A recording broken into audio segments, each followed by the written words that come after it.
Үйіңіздің шашылып жатқандығы нені білдіреді? Тексеріңіз.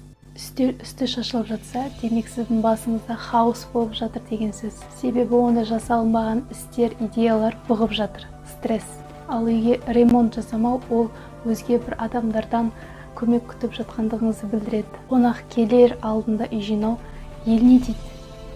Масқара, ұят деп өмір сүретін адамдарды баяндайды. Қоқыстардың, кір киімдердің толып тұруы сіздің дер кезінде дұрыс шешім қабылдамағаныңызды білдіреді.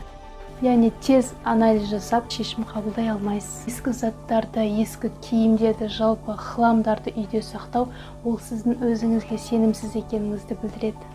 Сонымен қатар өмірге қатыгез көзқарасыңыздың бар екенін айқындайды. Ал тазалыққа тым қатты құштар адамдардың да бір шаригінің жетіспейтінін білдіреді. Үй жинауды жалпы өзінің ойынан арылу үшін жасайды. Ал сіз үйіңізді қанша рет жинайсыз?